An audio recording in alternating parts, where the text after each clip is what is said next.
Hello दोस्तों, नमस्कार, जय हिंद। स्वागत है आप सभी का हमारे यूट्यूब चैनल पर विजुअल आर्ट हिस्ट्री विद निवि, जहां मिलती है आपको कला से संबंधित संपूर्ण जानकारी, चाहे पाश्चात्य कला की हो या भारतीय कला की या फिर हो मूर्ति कला की। तो जैसा कि हम देखते आ रहे हैं कि चैप्टर वाइज आपकी क्लास चलती आ रही है, जिसमें हमने मुगल काल की कला को पढ़ना शुरू कर दिया, जिसमें हमने बाबर और हुमायूं काल की कला को पढ़ लिया। अकबर के समय की कला को, उसके चित्रकारों को, उससे संबंधित संपूर्ण जानकारी आपको मैंने दी।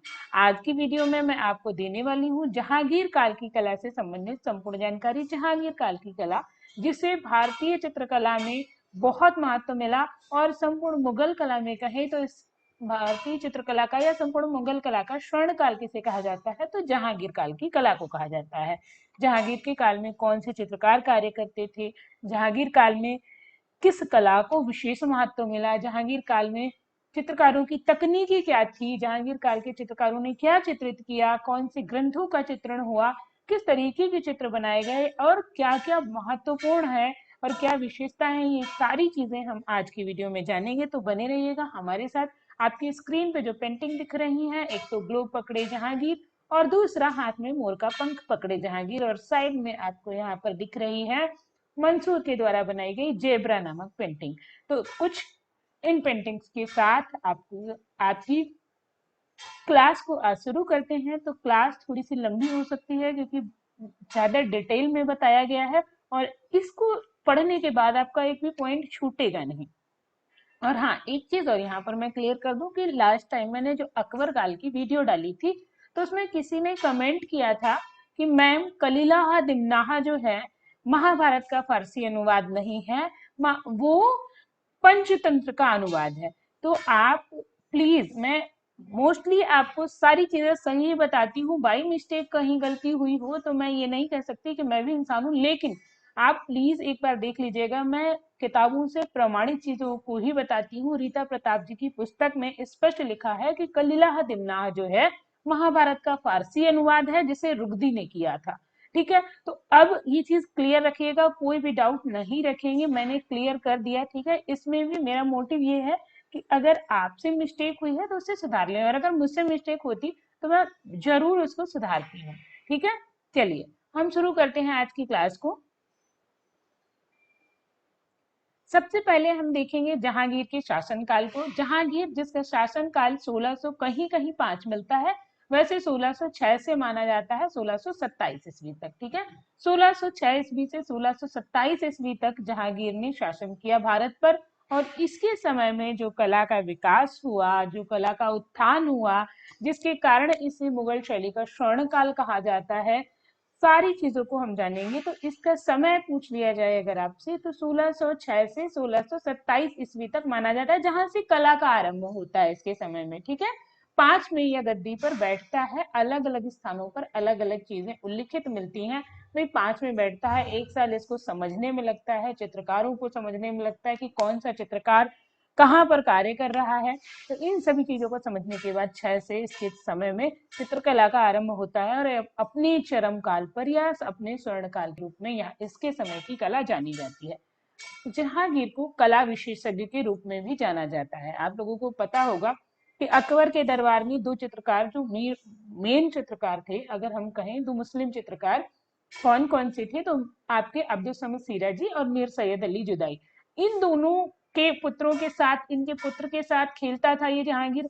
कला इसके पिता को बहुत प्रिय थी, तो इसका प्रभाव तो पड़ना था। बचपन से ही ये एक अच्छे परिवेश में पला था, जिसके कारण इसमें इसको कला में बहुत ज्यादा रुचि थी। और ये अलग अलग चित्रकारों की अलग अलग कृतियों को देख कर बता देता, और अगर एक ही चित्र में कई चित्रकारों ने अलग अलग बना रखे होते पार्ट, तो ये बता देता था। इसलिए, और ऐसा इसने खुद अपनी आत्मकथा में कहा है। ठीक है, तो ये एक कला विशेषज्ञ था। जहांगीर को कला विशेषज्ञ के रूप में भी जानते हैं, कला विशेषज्ञ के नाम से भी जानते हैं। ठीक है, फिर अब अगला पॉइंट जो आपका बहुत इंपॉर्टेंट है, मुगल शैली का स्वर्ण काल, चरम काल और सबसे अच्छा समय मुगल चित्रकला का। शैली का मतलब यहाँ पर चित्रकला से है, तो मुगल शैली का स्वर्ण काल या चरम काल जो भी है किसके समय में रहा, तो जहांगीर काल में रहा। जहांगीर के समय में मुगल शैली का स्वर्ण काल रहता है, ये चीज भी आपको ध्यान रखनी है। तो जब कुछ भी आ जाए, स्वर्ण काल आ जाए, चरम काल आ जाए या सबसे अच्छा समय, तो आप जहांगीर काल को लगाएंगे। इंपॉर्टेंट है भाई, याद रखिएगा। अब हम जहांगीर के विषय में एक दो पॉइंट देख लेंगे। जहांगीर का जन्म कब हुआ था? तो 1569 ईस्वी में शेख सलीम चिश्ती की कुटिया में इनका जन्म हुआ था। ऐसा माना जाता है कि जहांगीर का जन्म बड़ी मन्नतों के बाद हुआ था। भाई ये राजा महाराजा होते थे तो इनके पुत्र या इनके उत्तराधिकारी का जन्म मोस्टली ऐसा ही होता था कि बड़ी मन्नतों के बाद होता था। तो जहांगीर का जन्म कब हुआ? तो ये भी याद रखो, 1569 ईस्वी में इनका जन्म होता है शेख सलीम चिश्ती की कुटिया में, जिसके कारण इनका नाम सलीम रख दिया जाता है। सलीम या अकबर, इन्हें सेखू बाबा कहते थे। जो भी भाई जोधा अकबर वाली सीरियल को देखे होंगे उन्हें याद होगा। शेख सलीम चिश्ती की कुटिया में हुआ था, अतः इनके बचपन का नाम क्या था? सलीम था। ठीक है। इनकी माता का नाम, इनकी माता एक हिंदू रानी थी। हम कह सकते हैं इनकी माता एक हिंदू राजकुमारी थी और रानी मुगल थी, क्योंकि ब्याह तो इनका मुगल से हुआ था। तो माता इनकी जोधाबाई थी। ठीक है, माता का नाम भी याद रखना, जोधाबाई था। इनकी बेगम या इनकी पत्नी का नाम क्या था? नूर जहां। ठीक है, जिसका वास्तविक नाम क्या था? मेहरुन्निसा। इनकी पत्नी नूर जहां थी, जिनका वास्तविक नाम मेहरुन्निसा था। ये भी याद रखना। नूर जहां के से मिलने के बाद ही जहांगीर को कला के प्रति बहुत ज्यादा रुचि हुई थी। जहांगीर में कला के प्रति बहुत ज्यादा रुझान आ गया था और उसी के बाद उसने मंसूर से सैकड़ों फूलों को चित्रित करवाया था। तो ये भी पॉइंट आपको ध्यान रखना है। ऐसा मैंने बता दिया आपको, मेहरुन्निसा से। और नूरजहां और इनकी माता ने मिलकर इत्र का निर्माण किया था, ये भी आपको याद रखना है। ठीक है, इत्र का निर्माण किसने किया था? तो नूरजहां और इनकी माता ने किया था। और चिकनकारी, कपड़ों की कढ़ाई, ये भी नूरजहां के द्वारा ही प्रचलित करवाई गई थी। ठीक है, तो ये चीज ध्यान रखना। चिकनकारी लखनऊ की कढ़ाई होती है, लखनऊ में होती है, सूती कपड़ों पर कढ़ाई की जाती है। तो ये ध्यान रखना आप लोग। 1627 ईस्वी में जहांगीर की मृत्यु हो जाती है और उसे लाहौर में दफना दिया गया। जहांगीर की मृत्यु हुई 1627 ईस्वी में और उसी के कुछ समय बाद 1636 ईस्वी में नूरजहां की मृत्यु हो जाती है। लगभग 9 साल बाद, 9 वर्ष बाद नूरजहां की मृत्यु हो जाती है और उसे भी वहीं दफना दिया जाता है। मतलब वहीं कहाँ? लाहौर में इन्हें दफना दिया गया। तो इनकी कब्रें कहाँ है? सॉरी, लाहौर में इनकी कब्रें हैं या इनकी मजार है, जो भी कहे। मजार तो किसी भी पीर या औलिया की कब्र को मजार कहते हैं, इनके को हम क्या कहते हैं? कब्रें कहते हैं। ठीक है, कब्र। तो यहाँ पर जो मकबरे बने हैं, ये 1627 में जहांगीर की मृत्यु हुई, तब शाहजहां शासन संभालता है, बागडोर संभालता है, और 1636 में इनकी नूरजहां की मृत्यु हुई। ठीक है, चलिए। जहांगीर ने अपनी आत्मकथा किस में लिखी? तो तुजुक ए जहांगीरी में लिखी है। ठीक है, किस में लिखी है? तुजुक ए जहांगीरी। याद रखना। किस भाषा में है? फारसी भाषा में लिखा गया है। तो तुजुक ए जहांगीरी किसकी आत्मकथा है? जहांगीर की है। और किस भाषा में लिखी गई है? तो फारसी भाषा में लिखी गई है। इसमें इसने लिखा है कि एक कलाकृति अनेक कलाकारों या चित्रकार द्वारा बनाई गई हो तो भी मैं अलग अलग प्रत्येक चित्रकार की चित्रकारी बता दूंगा। ये अपनी आत्मकथा लिखते हुए लिखता है कि अब मैं कला को इतने अच्छे से पहचानने लगा हूं कि अगर एक ही पेंटिंग में अलग अलग चीजें अलग अलग चित्रकारों ने बनाई हो तो मैं बता दूंगा कि किस चित्रकार ने कौन सा चित्र बनाया है या किस चित्रकार ने क्या बनाया है। देखिए, हर चित्रकार की टेक्निक अलग होती है और ये कला में इतना पारखी था कि हर चीज को बहुत अच्छे से पहचानता था। तो ये आपके जहांगीर का वचन है।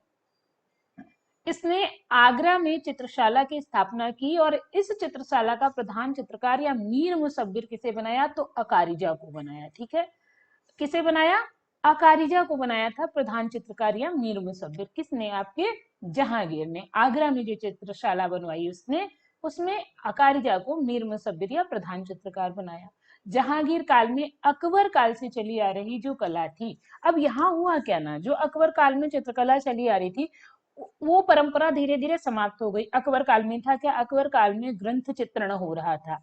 आप जब देखेंगे सैकड़ों ग्रंथों का चित्रण अकबर काल में हम देख सकते हैं, जैसे हमजनामा, रज्मनामा, कलीला दिमना, आपका पंचतंत्र के फारसी अनुवाद, चाहे आपका लीलावती ग्रंथ हो, ये बहुत सारे ग्रंथों का चित्रण अकबर के समय में हुआ था।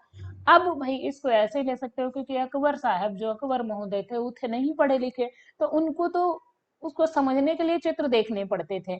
कभी बच्चों को देखा है आपने, खैर इसको ज्यादा वैसे न लीजिएगा, कभी बच्चों को देखा है, बच्चे नहीं पढ़े होते हैं तो किताबों में चित्र देख देख के उसको समझते हैं। वही सीन अकबर के साथ था। अब ये क्योंकि ये भाई पढ़े लिखे थे तो इनके समय में ग्रंथ चित्रण या पुस्तक चित्रण लगभग प्राय समाप्त हो गया। ठीक है, कारण यही रहा कि अब ये तो खुद ही पढ़ा लिखा था, किताब उठा के पढ़ लेता था, तो इसको वहां पर कोई महत्व नहीं लगा होगा। अब इनके समय में बना क्या, अब इनको सभी चित्रण में आनंद आता था, तो मतलब व्यक्ति चित्रण अकबर के समय में व्यक्ति चित्रण शुरू हो गया था और अच्छा हो रहा था। लेकिन जहांगीर के समय में वो चीज अपने चरम पर आ गई। सबसे ज्यादा उसने छवि चित्रण बनवाए और प्राकृतिक दृश्य चित्र बनवाए। अब उसने क्या किया, प्राकृतिक दृश्य चित्र और छवि चित्र बनवाए, क्योंकि ये जो है बहुत शांत चित्र, शांत राजा था, ऐसा नहीं था, बहुत ही शांत प्रिय राजा था जहांगीर, और ज्यादातर प्रकृति प्रेमी था। ठीक है, अकबर के समय में या तो युद्ध के चित्र बने, या व्यक्ति चित्र, या ग्रंथ चित्र, ग्रंथों में चित्रण हुआ। लेकिन जहांगीर के समय में क्या हुआ कि जहांगीर के समय में प्रकृति चित्रण हुआ है। वो इतना ज्यादा हम कह सकते हैं पशु पक्षी या प्रकृति प्रेमी था। आगे आप देखेंगे मनसाराम नामक एक हिरन का उसने मजार बनवाया था। ठीक है, तो बहुत ही दयालु भी लिखा रहता है ग्रंथों में, सॉरी किताबों में, ग्रंथों में नहीं, किताबों में, कि ये काफी दयालु था। और अपनी आत्मकथा भी इसने इस तरीके से लिखी कि उसमें भी देख के लगता है कि ये काफी दयालु राजा था। जहांगीर काल की प्रमुख विशेषता क्या थी, मुगल व ईरानी प्रभाव से मुक्त होकर जहांगीर की मनोवृत्ति के अनुसार परिवर्तित हो गई। जहांगीर काल की कला जो थी ना, प्रमुख विशेषता क्या थी कि जो मुगल और ईरानी प्रभाव था उन सबसे मुक्त हुई और जहांगीर के मन के अनुसार, मनोवृत्ति मतलब उसकी इच्छा के अनुसार कला परिवर्तित हो गई। चित्रकारों ने उसकी इच्छा के अनुसार काम करना शुरू किया। इसी कारण जहांगीर काल के अधिकांश चित्र विशुद्ध भारतीय शैली में बने हैं, मतलब पूरी तरीके से भारतीय शैली यहाँ पर आ जाती है। मुगल और ईरानी शैली का प्रभाव लगभग समाप्त हो जाता है, एक हम कहें उसका भी एक नया कलेवर कला का निखर के आता है, और इसी कारण यहाँ की कला और अच्छी हो जाती है। ठीक है, अब हम जहांगीर काल की विशेषताएं देख लेते हैं। जहांगीर काल की विशेषताओं में जो आपसे यहाँ पर आप एक चीज देखेंगे कि वन लाइनर टाइप का क्वेश्चन आपसे आता है। कौन कौन से आते हैं, तो यहाँ वन लाइनर हम कहेंगे आपको यहाँ पर सीधे आंसर दिया गया है। तो यहाँ जब देखेंगे क्या क्या विशेषताएं थी, एक एक पॉइंट यहाँ पर देखते चलेंगे। पशु पक्षियों व प्राकृतिक दृश्यों की अधिकता थी। ठीक है, जहांगीर, क्योंकि जहांगीर क्या था, प्रकृति प्रेमी था, तो यहाँ पर पशु पक्षी और प्राकृतिक दृश्यों की अधिकता होना लाजमी था। ठीक है, पशु पक्षियों और प्राकृतिक दृश्यों की अधिकता का होना बहुत ज्यादा लाजमी था, क्योंकि जहांगीर एक प्रकृति प्रेमी था। इसके काल में रेखाएं जो थी बहुत ज्यादा महीन और कोमल बनाई जाने लगी, पतली और बढ़िया घुमावदार कोमल। जैसे हमने अभी जहांगीर का चित्र देखा ना, काफी लयात्मक उंगलियां, काफी सुंदर चित्रण होता था। हाशियों को अलंकृत किया जाने लगा था। एक चश्म चेहरे संपूर्ण मुगल शैली की विशेषता ये तो। आंखें मीनाकृत बनाई गई। ठीक है, परंपरा के स्थान पर यथार्थ का प्रयोग, ये नहीं था कि जैसे चल रहा है, अगर मान लीजिए कि ये चीज ऐसे बन रही है तो ऐसे ही ये नाक बनेगी, नहीं जी। उसने क्या किया, अगर किसी की नाक भाई टेढ़ी दिख रही है तो उसने वैसे बनवाई, ना कि एक परंपरा के अनुसार बनवाई। जो भी, जैसे नाक तो बस उदाहरण भर है, लेकिन उससे जो चीजें जैसी दिखती थी, यथार्थता मतलब ज्यादा चीजों के निकट बनवाया उसने। यथार्थता दिखाने के लिए परदाज का प्रयोग किया गया। ठीक है, यहाँ भार है, गोलाई तथा उभार दिखाने के लिए। ठीक है, यहाँ क्वेश्चन आपसे कह सकता है कि किस लिए परदाज का प्रयोग किया गया। तो एक तो गोलाई तथा उभार दिखाने के लिए होता था, दूसरा जो चित्रों में धब्बे पड़ जाते थे अगर चित्र बनाते समय, तो उनको छिपाने के लिए भी परदाज का प्रयोग होता था। ठीक है, गोलाई तथा उभार दिखाने के लिए भव आपके सॉरी दाना परदाज का प्रयोग होता था। ठीक है, दाना परदाज का प्रयोग होता था। यथार्थ हस्त मुद्राएं, हाथों की मुद्राओं को यथार्थ रूप में बनाया गया, मतलब रियलिस्टिक रूप में बनाया गया। शिकार दृश्यों का अंकन अधिक हुआ है। अब अकबर के समय में आपने देखा ना, तो अकबर के समय में चित्रण हुआ युद्ध चित्रण, और जहांगीर के समय में हुआ शिकार के दृश्यों का अंकन। और एक चीज और, आभा मंडल या दिव्य प्रकाश दिखाने की प्रथा के चित्रण का आरंभ हुआ। तो ये अभी हमने शुरुआत में एक चित्र देखा था जहांगीर का, जिसमें वो हाथ में ग्लोब पकड़े हुए था और उसके चारों तरफ एक लाइन लाइन ऐसे करके एक आभा मंडल दिखाया गया था। वो क्या था? वो जहांगीर काल की विशेषता है, वो आभा मंडल दिखाने का प्रयास।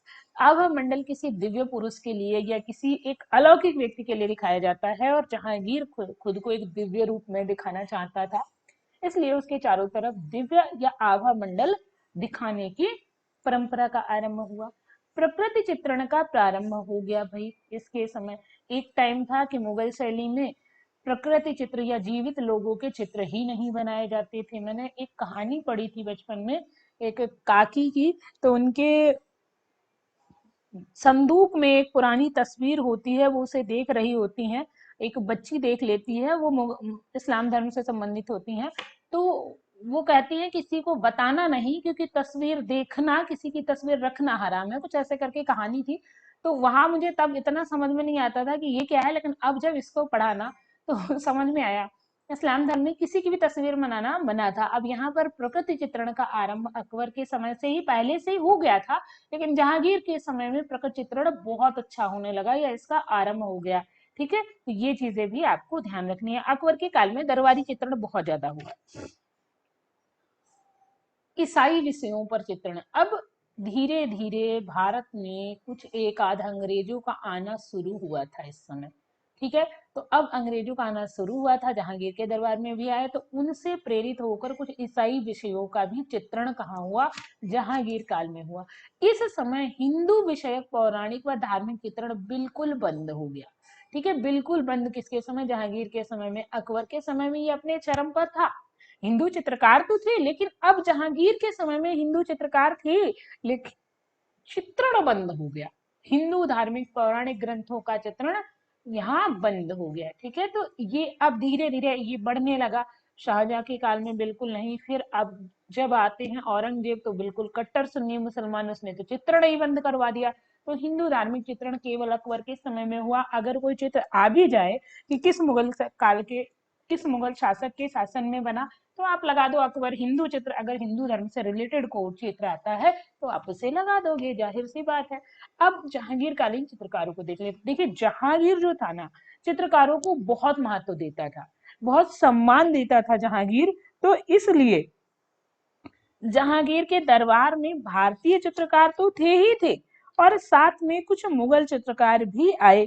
ठीक है, जो बाहर से आए थे, क्योंकि जहांगीर के दरबार में जो है चित्रकारों की बहुत अच्छी स्थिति थी, इसी कारण से कुछ मुगल चित्रकार भी प्रभावित होकर आए। लेकिन सबसे पहले जो हिंदू चित्रकार थे, जिनमें बिशन दास या बनवारी दास, गोवर्धन या दौलत, नादिर, तुलसी, विचित्र, ठीक है, एक मनोहर। मनोहर जो था ये बिशन दास का पुत्र था। ठीक है, अब यहाँ सालिवाहन, अकारिजा, अकारिजा जिसको आकारिजा कहते हैं, ये हिरात का था और ईरानी शैली का था। यहाँ चित्रकारों की अच्छी स्थिति देखकर अकारिजा भारत आता है जहांगीर के साथ, जहांगीर के दरबार में।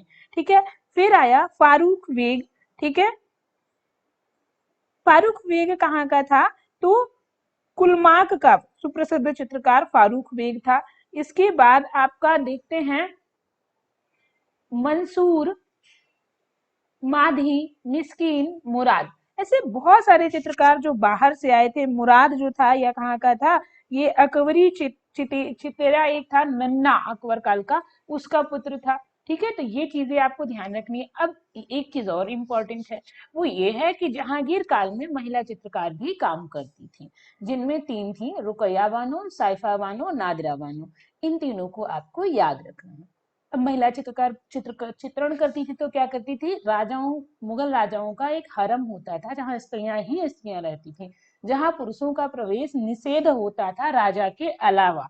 ठीक है, राजा केवल जा सकता था। तो ये महिला चित्रकार जो है हरम की स्त्रियों का चित्र बनाती थी, ये आपको ध्यान रखना है। मुगल काल का सबसे अच्छा शबीहकार या हम कहें व्यक्ति चित्रकार कौन था, या जहांगीर काल का अग्रणी चित्रकार कौन था? तो विशन दास था। यहाँ विगन लिखा है, मैं बता दूं, यहाँ विशन दास था। ठीक है, विशन दास या बनवारी दास। ठीक है, जहांगीर काल का सबसे अच्छा चित्रकार हम कहें, सर्वश्रेष्ठ चित्रकार, ये वन लाइनर एक तरीके से है, आपको याद रखने हैं, ठीक है। सर्वश्रेष्ठ चित्रकार कौन था, तो अबुल हसन था, ये भी आपको याद रखना है। जहांगीर काल का सर्वश्रेष्ठ चित्रकार अबुल हसन था। यहाँ पर एक क्वेश्चन मैं आपसे पूछती हूँ पिछली क्लास के अकॉर्डिंग कि अकबर काल का सर्वश्रेष्ठ चित्रकार कौन था। आपको कमेंट में बताना है, आपके कमेंट में देखती रहती हूँ, आपको बताना है अकबर काल का सर्वश्रेष्ठ चित्रकार कौन था। मुगल काल का सर्वश्रेष्ठ पशु पक्षी चित्रकार कौन था, तो मंसूर था, ये भी आपको ध्यान रखना है। पशु पक्षियों के शिकार के दृश्य व दृश्य चित्रण में सिद्धहस्त, साथ में युद्ध दृश्य बनाने वाला चित्रकार कौन था, तो मनोहर था, ठीक है। पशु पक्षी और दृश्य चित्रण में सिद्धहस्त और युद्धों के चित्र बनाने वाला चित्रकार कौन, मनोहर। मुगल काल में यूरोपीय प्रभाव वाला सर्वश्रेष्ठ चित्रकार कौन, तो मिस्कीन। अब मिस्कीन अकबर के काल में भी था और जहांगीर के काल में भी, ठीक है। तो मिस्कीन सर्वश्रेष्ठ यूरोपीय प्रभाव वाला चित्रकार था। जहांगीर काल में प्रतिलिपियां बनाने में सिद्धहस्त कौन था, तो वही आकारिजा, ठीक है, या इसे नकलची चित्रकार भी कहते हैं, ये याद रखना। जहांगीर कालीन सर्वश्रेष्ठ हिंदू चित्रकार कौन था, तो विशन दास था। कौन था, विशन दास था, ये भी आपको ध्यान रखने हैं। ये एक एक पॉइंट आपको जहांगीर काल से याद रखना है। यहाँ से आपको एक या दो क्वेश्चन मिल ही जाते हैं। अगर मुगल शैली से क्वेश्चन आते हैं तो इधर से ही मोस्टली पूछे जाते हैं, तो ये चीजें आपको ध्यान रखनी है जी। अब हम जहांगीर काल के चित्रकारों को देख लेते हैं, उनकी विशेषताओं को डिटेल में, उनके चित्रों को देख लेते हैं। अबुल हसन जो कि व्यक्ति चित्रकार था, मेनली शबीहकार था। हालांकि सबसे अच्छा विसंदाज था, लेकिन अबुल हसन भी व्यक्ति चित्रकार था। शबीह बहुत बनाता था, क्योंकि जहांगीर काल में शबीहों को बहुत महत्व दिया गया और जहांगीर काल का सर्वश्रेष्ठ चित्रकार माना जाता है, ठीक है। कौन, जहांगीर काल का सर्वश्रेष्ठ चित्रकार माना जाता है। इसे जहांगीर ने कौन सी उपाधि दी थी, तो नादिर उल जमा। क्वेश्चन आता है कि किस चित्रकार को नादिर उल जमा की उपाधि प्राप्त थी, वंडर ऑफ द एज या फिर युग शिरोमणि या युग का आश्चर्य, जो भी कहें इसका शाब्दिक अर्थ, तो अबुल हसन को ही ये उपाधियां प्राप्त थी, युग का आश्चर्य, वंडर ऑफ द एज या युग शिरोमणि। किसके लिए, अबुल हसन के लिए प्रयोग किया, जहांगीर ने इसे ये उपाधि दी थी। जहांगीर ने इसे नादिर उल जमा से सम्मानित किया था। भाई जहांगीर नादिर उल असरा, नादिर उल जमा ऐसे करके उपाधियां चित्रकारों को देता था, और अगर उनका कार्य अच्छा होता था ना तो उनके पैसे बढ़ा देता था और उनको पद और गांव कई चीजें भेंट में देता था। तो जहांगीर चित्रकारों को बहुत महत्व दिया उसने, तो ये चीज आपको ध्यान रखनी है। अबुल हसन के पिता से भी क्वेश्चन आता है, तो पिता कौन थे, अकारिजा थे, ठीक है। आप लोगों को याद होगा कि अकबर, वो सॉरी, यहाँ जब आप देखेंगे ना अकारिजा, जो अब इनके जहांगीर के समय में ही आया, अबुल हसन का पिता था।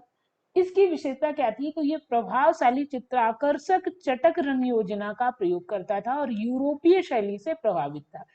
इतना प्रभावित था कि 13 वर्ष की आयु में ही इसने सेंट जॉन पॉल का सूली पर चढ़ना चित्र, जो कि ड्यूरर ने बनाया था, इसका वाश पद्धति में चित्रण किया या इसकी कॉपी की थी, ठीक है। ड्यूरर के द्वारा बनाया गया चित्र संत जॉन पॉल की सूली, ठीक है, उस चित्र की इसने अनुकृति बनाई थी। इसके अलावा भी कई अन्य चित्रों की अनुकृति इसने बनाई है।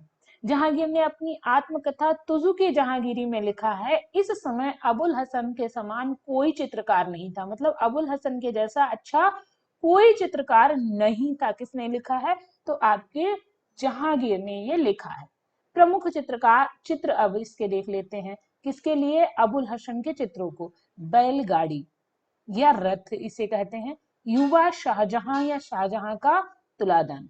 अब युवा शाहजहां क्यों बनाया इसने, भाई जहांगीर के समय में जहांगीर का पुत्र था शाहजहां, तो युवा शाहजहां चित्र बनाना लाजमी था। जहांगीर का सिंहासनारोहण इसका बहुत इंपॉर्टेंट चित्र है, मोस्ट इंपॉर्टेंट। इस चित्र को जब इसने जहांगीर को दिखाया था तो जहांगीर बहुत प्रसन्न हुआ था और इसको बहुत सारा इनाम दिया था। और ये चित्र इसने किस लिए बनाया था, तो अबुल हसन के द्वारा ये चित्र बनाया गया। ये जहांगीर नामा के प्रथम पृष्ठ पर छपा था, ये आपको ध्यान रखना है। शेख सदी का स्वागत करती जहांगीर, यह भी चित्र किसने बनाया है, आपके अबुल हसन ने बनाया है। दरियाई घोड़े पर आरूढ़ नेपच्यून, नेपच्यून जो आपका पाश्चात्य कला का ये चित्र है, ठीक है, दारियाई घोड़े पर आरूढ़ नेपच्यून। तुजु के जहांगीरी के मुख्य पृष्ठ का चित्रण, वही जो इसका चित्र था जहांगीर का सिंहासनारोहण, वही इस पे बनाया गया था। चिनार के पेड़ पर असंख्य गिलहरियां, ये ब्रिटिश पुस्तकालय लंदन में संग्रहित है। अच्छा, इस चित्र से संबंधित एक वो है कि इस चित्र को मंसूर और इन दोनों ने बनाया था। इस चित्र को मंसूर और आपके अबुल हसन दोनों ने बनाया था। कैसे बनाया था, तो ये आपको पता रखना है कि चिनार का वृक्ष जो था वो मंसूर ने बनाया था, और जो गिलहरियां हैं जिन पर ईरानी प्रभाव थोड़ा थोड़ा दिखाई देता है वो इसने बनाया था। किसने? अबुल हसन ने बनाया था गिलहरी। और एक मिनट, हाँ, गिलहरी और शिकारी का अंकन किसने किया, तो आपको याद रखना है कि अबुल हसन ने किया। वैसे पूरा चित्र इसी के नाम जाता है क्योंकि गिलहरी का चित्रण बहुत स्वाभाविक है, भाई पेड़ का भी है, तो दो चित्रकारों ने इसको मिलकर बनाया क्योंकि यहाँ इस पर जो गिलहरियां, इन पर ईरानी प्रभाव दिखाई देता है। और जब मैं रिकॉर्डिंग करने बैठती हूँ तो ये पड़ोस में तन तन तन की ध्वनि निकालना शुरू करते हैं, एक बढ़िया स्वर बजाते हैं, लेकिन हमें ये डिस्टर्ब कर जाते हैं। चलिए, तो चिनार के पेड़ पर असंख्य गिलहरियां, चित्र किसने बनाया? अबुल हसन ने बनाया, जिसमें आपको याद रखना है मंसूर और इन दोनों ने मिलकर इसे बनाया था। गोला पकड़े जहांगीर, अभी मैंने आपको दिखाया था ना गोला पकड़े जहांगीर, जो आपको सबसे पहले चित्र दिखा था वो किसका चित्र है? अबुल हसन का चित्र है, ठीक है, किसका है? अबुल हसन का चित्र है ये गोला पकड़े जहांगीर। मेडूना की तस्वीर पकड़े जहांगीर, ये भी किसका चित्र है? अबुल हसन के द्वारा बनाया गया चित्र है। जामा जामनगर के जामा जाशा की मुखाकृति का अंकन किसने किया है? तो ये भी आपके अबुल हसन ने भी किया है। गरीबी नष्ट करते हुए जहांगीर, अबुल हसन के द्वारा चित्र बनाया गया।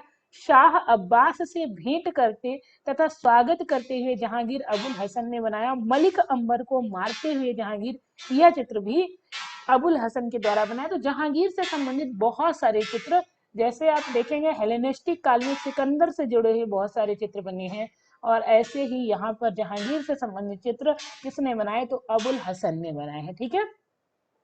इसके बाद जो दूसरा चित्रकार है आकारिजा या अकारिजा, ग्रंथ चित्रण में ये सिद्धहस्त था, मतलब ग्रंथों का चित्रण बहुत अच्छा करता था, ये पुस्तक चित्रण हम कह सकते हैं।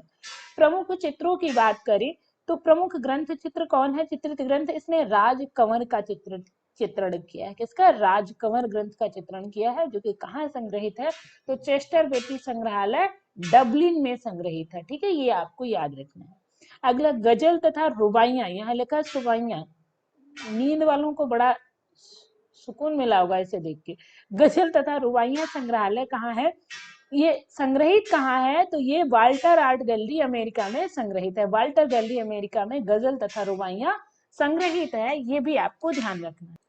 अगला चित्रकार जो है विशन दास बनवारी दास, जो कि शबीह चित्रण में सिद्धहस्त था, मतलब व्यक्ति चित्र बनाने में बहुत ही अच्छा चित्रकार था। इसे जहांगीर ने ईरान के शासक एक थे शाह अब्बास, इनके दरबार में शबीह बनाने के लिए भेजा था। तो शाह अब्बास भी ने ये बताया कि मेरे भाई किसने इतनी अच्छी तस्वीर बनाई कि सारे चित्रकार वाह वाह करने लगे। ये जहांगीर ने भी अपने ग्रंथ में लिखा है इसके बारे में। तो इसने बहुत अच्छी शबीह बनाई थी, जिसकी प्रशंसा किसने की? भाई जहांगीर ने अपनी आत्मकथा में की, ठीक है।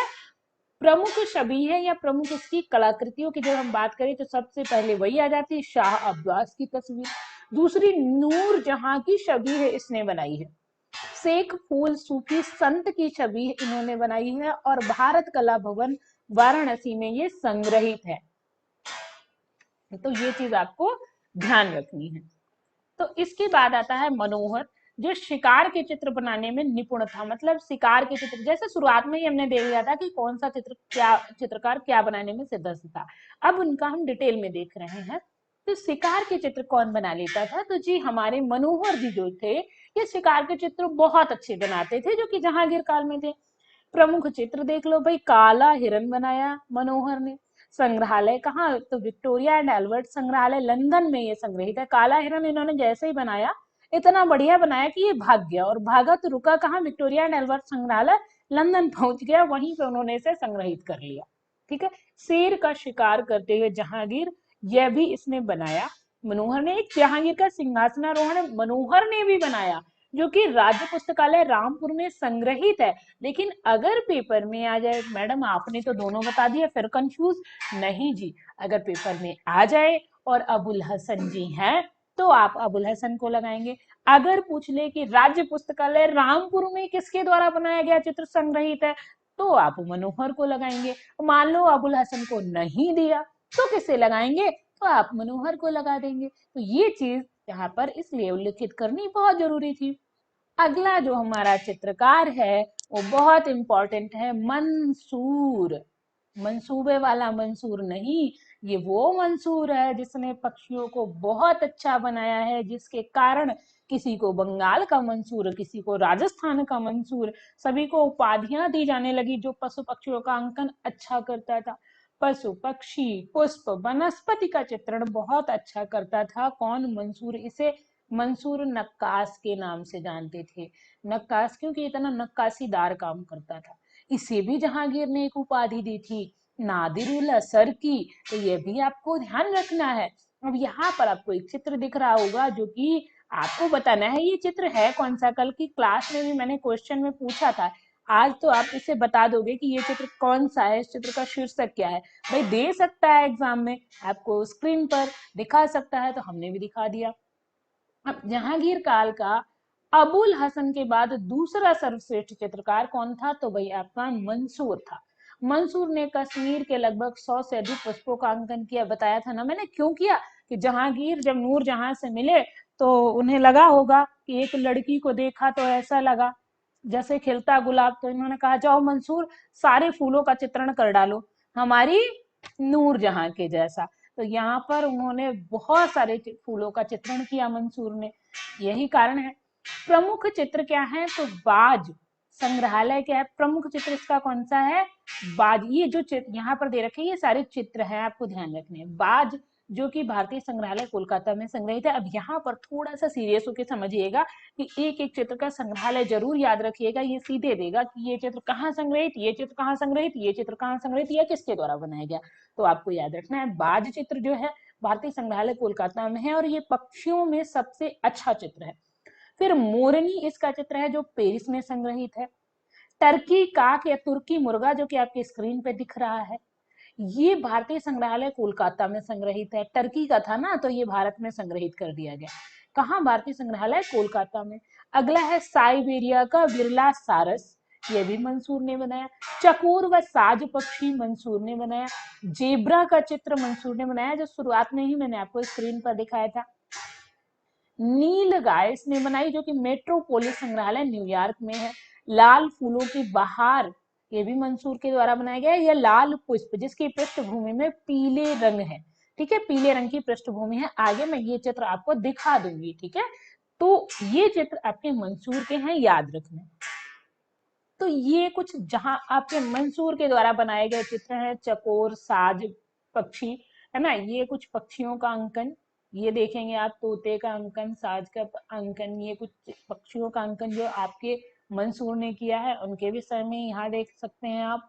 जेब्रा चित्र आपके मंसूर का है। टर्की काक या तुर्की मुर्गे का चित्र है, हांसियों में चित्रण है, आप ये भी देख सकते हैं। और ये लाल फूलों की बहार या लाल पुष्प चित्र जिसकी पृष्ठभूमि कैसी है, तो पीली है, आप देख सकते हैं कितना रियलिस्टिक बनाया। ये जो फूल है ना, ये आपको शाहजहां के द्वारा बनवाए गए ताजमहल के इर्द गिर्द जो एक दो मस्जिद नुमा बने हैं कुछ द्वार जैसे, उन पर इनका अंकन आपको इन्हीं सेम ऐसी ही पत्तियों का अंकन आपको उत्कीर्णन में मिल जाएगा। कभी आप जाएं तो जरूर देखें, ठीक है। भाई एक कला का विद्यार्थी जाए तो हर चीज को बहुत बारीकी से देखना चाहिए। तो ये चित्र आपकी किसने बनाए हैं, तो मंसूर ने ये बनाए हैं, ये भी आपको ध्यान रखने हैं। यहाँ पर आप देख सकते हैं मंसूर के द्वारा बनाए गए चित्रों को। चलिए आगे बढ़ते हैं अगले चित्रकार की ओर। अगला जो हमारा चित्रकार है वो कौन सा है, गोवर्धन। बहुत ज्यादा इनके विषय में डिटेल में नहीं मिलता, इतना याद रखना, इन्होंने एक फाव पासी या गुलाम पासी उत्सव का चित्र बनाया जो राज्य पुस्तकालय रामपुर में संग्रहित है, गोवर्धन के द्वारा बनाया गया, याद रखना। अगला है दौलत, ग्रंथ चित्रण में सिद्धहस्त था। अभी हमने आपको बताया था कि ग्रंथ चित्रण में एक चित्रकार और सिद्धस्त था। आपको बताना है कौन था, कमेंट करके। इनके गुरु कौन थे? तो फारूक बेग इनके गुरु थे, और विशन दास, गोवर्धन दास व अबुल हसन का एक सामूहिक चित्र इसने बनवाया, क्योंकि जहांगीर केवल अपने ही चित्र नहीं, वरन वो अपने दरबारियों के, अपने व्यापारियों के, अपने साथ रहने वालों के भी चित्र बनवाता था, तो ये भी याद रखना। विचित्र जहांगीर एक मुल्ला को आख्यान देते हुए एक चित्र है, काफी इंपॉर्टेंट है। ये चित्र किसने बनवाया है? तो विचित्र जी ने ये चित्र बनवाया है या बनाया है। तो ये थे हमारे जहांगीर काल के चित्रकार, ग्रंथ, चित्र। अब हम जहांगीर काल की कुछ स्मरणीय तथ्यों के रूप में कुछ पॉइंट्स को देख लेते हैं, जो कि आपसे पूछ लिए जाते हैं जहांगीर काल से संबंधित। तो ये आपको जो यहाँ पर दिख रहे हैं पॉइंट, एक एक पॉइंट आपका ध्यान रखना कि एक एक पॉइंट आपको एक एक क्वेश्चन के बराबर है। जहांगीर काल का सर्वश्रेष्ठ चित्रकार क्रमशः सबसे पहले अबुल हसन, फिर मंसूर, फिर अकारिजा। ये तीनों नंबर 1 पर अबुल हसन, 2 पर मंसूर, 3 पर अकारिजा था। आप कमेंट में बताते रहेंगे जिसको इन पॉइंट्स को, जिसको ये पॉइंट क्लियर है, इनको समझ में आ गया है, तो आप इन्हें बताएंगे हमें कमेंट में। जहांगीर काल का मुख्य शिक्षक कौन था? तो अब्दुल रहीम खान खाना था। आप लोग कमेंट कर सकते हैं साथ में। जहांगीर ने अपनी आत्मकथा किस भाषा में लिखी थी? तो तुजुके बाबरी लिखी थी फारसी में, और ये तुजुके जहांगीरी, बाबरी नहीं, तुजुके जहांगीरी लिखी थी। इसमें एक इनायत खां का उल्लेख है, जो इनका दरबार का व्यक्ति था, जो मृत्यु के समय कंकाल मात्र रह गया था। और ये लिखता है उसमें कि उसके चेहरे पर मृत्यु का भय, मृत्यु की छाया साफ दिखाई देती थी। इसे इतनी दया आई उस पर कि इसने उसका भी व्यक्ति चित्र बनवाया, जिसकी हड्डियां, शरीर में बस हड्डियां शेष हैं, इसने इसका चित्र बनवाया था। और ये वर्तमान में कहाँ है? तो वडलियन लाइब्रेरी ऑक्सफोर्ड में ये रखा हुआ है, ये ध्यान रखना। वडलियन लाइब्रेरी ऑक्सफोर्ड में ये चित्र रखा हुआ है। जहांगीर काल में स्त्रियां भी चित्रण करती थी, जो हरम की स्त्रियों की सभी बनाती थी। जहांगीर का व्यक्ति चित्र किसने बनाया? तो हेडफील्ड ने बनाया था, ब्रिटिश चित्रकार हेडफील्ड ने बनाया था।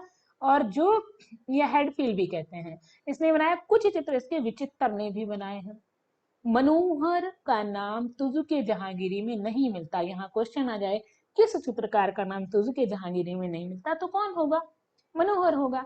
जहांगीर काल में फुटकर लघु चित्रों का निर्माण बहुत ज्यादा हुआ है। इनका क्या होता था? इन फुटकर लघु चित्रों का मुरक्का या एल्बम या पोर्टफोलियो बना लेते थे। आप लोगों ने देखा होगा भाई, किसी की शादी का, किसी के कोई फंक्शन का एल्बम होता है, ऐसे वो चित्रों को एल्बम, एक हम कह सकते हैं जल्दों में इसको सहेज कर रख लेते थे पोर्टफोलियो बनाकर। जहांगीर काल में अत्यधिक, बहुत ज्यादा व्यक्ति चित्रों का निर्माण हुआ है। इसीलिए कहते हैं कि सबसे ज्यादा व्यक्ति चित्रों को महत्व किसके समय में मिला। तो ये क्वेश्चन बड़ा डाउटफुल रहता है, जहांगीर काल इसमें सही कराया गया है। अब ये व्यक्ति चित्र जो होते थे, इन्हें हाथी दांत पर अभ्रक के टुकड़ों पर तैयार करके गले में पहनते थे। तो भाई इतना छोटा चित्र, आप सोचो, अभ्रक के टुकड़े पर बनाया किसी का व्यक्ति चित्र और उसे गले में पहन लिया। ठीक है, तो अभ्रक के टुकड़ों पर बनाकर व्यक्ति चित्र गले में पहनते थे। पर्दाज का प्रयोग या गुलाई या उभार दिखाने के लिए होता था। मुगल काल में जो चित्रों में रंगों के धब्बे पड़ जाते थे, इनको मिटाने के लिए तथा छाया लगाने के लिए, मतलब छाया प्रकाश दिखाने के लिए पर्दाज का प्रयोग होता था। क्वेश्चन सीधे आता है, पर्दाज का प्रयोग क्यों किया जाता था? अगला जो पॉइंट, जहांगीर काल में ब्रिटिश अधिकारी सर थॉमस रो द्वारा कुछ एक चित्र लाया गया था, जिसके आधार पर जहांगीर ने अपनी चित्रशाला में तैनात चित्रकारों से एक ही रात में उसकी कई प्रतिलिपियां बनवा दी थी, और जिनमें सर थॉमस रो को अपनी प्रतिलिपि पहचानने में बड़ी कठिनाई हुई थी, है ना, बड़ी कठिनाई से अपनी प्रतिलिपि पहचान सका था। और जहांगीर ने फिर कहा था कि भारत के चित्रकारों को कमतर न समझो, ठीक है, वो किसी से कम नहीं है। अगला, जहांगीर नामा की चित्रावली के कुछ चित्रों के हाशिए यूरोपीय मूर्तिकला की अनुकृतियों से सुसज्जित है, या मूर्तिकला की अनुकृतियां बनाई गई हैं, ये भी आपको ध्यान रखना है। तुजु के जहांगीरी के अनुसार मनसा राम नामक हिरन, यहाँ लिखा है हिस, हिस क्या होता है? हिरन की समाधि पर जहांगीर ने एक मकबरा बनवाया था और इस मकबरे पर हिरन की मूर्ति स्थापित करवाई थी। इतना प्रकृति प्रेमी शासक था ये। जहांगीर काल में फुटकर चित्रों का निर्माण आरंभ हुआ जो कागज पर बनाई गई बसली पर बनता था। आपको मैंने बसली कई बार क्लासेस में बताई है, आज आप बताएंगे कि बसली क्या होता है। ठीक है। जहांगीर ने 1620 में कश्मीर में एक चित्र दीर्घा बनवाई थी। एक आगरा में भी बनवाई थी और 1620 में इसने कश्मीर में भी बनवाई थी। जहांगीर ने अजमेर में शीश महल और चश्मे नूर बनवाया। इसके समय के ये इमारतें हैं, शीश महल और चश्मे नूर। ठीक है। शीश महल जो था ये चित्रों से, अंदर भित्ति चित्रों से और चित्र दीर्घा, इसमें बहुत सारी पेंटिंग्स लगाई गई थी चश्मे नूर और आपकी शीश महल में। जहांगीर का बचपन जो है मैंने आपको अकबर काल में ही बताया था कि अकारिया व अबुल हसन के साथ इसका बचपन बीता था। जहांगीर नामा की प्रथम कृति, अब जहांगीरनामा की दो प्रतिलिपियां थी। ठीक है। दो दो कृतियां बनवाई थी। एक इसने शाहजहां को दी थी और दूसरी जो है किसको दी थी, तो अपने बेटे परवेज को दी थी। और एक स्वयं इसके पास थी ओरिजिनल। ठीक है। तो या उसकी दो प्रतियां भी इसने बनवाई थी। तो एक कृति इसने किसे दी, शाहजहां को। दूसरी प्रति जो है अपने बेटे परवेज को इसने भेंट कर दी थी। ठीक है। और जो स्वयं जहांगीर के पास प्रति थी वो इस समय राज्य पुस्तकालय रामपुर में संग्रहित है। ये आपको ध्यान रखना है। जहांगीर अपने व्यक्ति चित्रों में हाथ में फूल लिए हुए, मोस्टली हाथ में फूल लिए हुए ही चित्रित है। इसके अलावा भारतीय सुंदरी चित्र जो जहांगीर काल में बना हुआ है, जो कि कहाँ है, राष्ट्रीय संग्रहालय नई दिल्ली में रखा हुआ है। ये क्वेश्चन एक बार आ चुका है। और जो मुगल सुंदरियों के चित्र बने हैं, मुगल बेगमों का चित्रण किसके समय में हुआ है, तो जहांगीर काल में हुआ है। अब एक क्वेश्चन आपसे आज की क्लास का कि यवन सुंदरियों का चित्रण किसके शासन काल में हुआ है। तो आज के क्वेश्चन के साथ आज की क्लास आपको कैसी लगी जरूर बताइएगा। आज की क्लास में इतना ही, कल फिर मिलेंगे। ये थी आपके जहांगीर काल की जानकारी। जहांगीर काल से संबंधित एक एक पॉइंट मैंने आपको क्लियर करने की कोशिश की है। अगर आपको वीडियो अच्छी लगी हो तो वीडियो लाइक कर दीजिएगा, नए हैं तो सब्सक्राइब कर लीजिएगा। ऐसे ही चैप्टर वाइज आपको पूरी क्लास मिलेगी। बंगाल शैली तक राजस्थानी हो चुकी है, मुगल शैली हो रही है, इसके बाद पहाड़ी के बाद थोड़ी सी आपकी काली घाट शैली, फिर उसके बाद आपकी आती है बंगाल शैली। तो सारी चीजें आपको डिटेल में मिलेंगी। वीडियो आपको कैसी लगी जरूर बताइएगा। तब तक के लिए आप लोगों को बहुत बहुत धन्यवाद। Thank you, thanks for watching. मिलते हैं एक नेक्स्ट वीडियो में। अच्छा।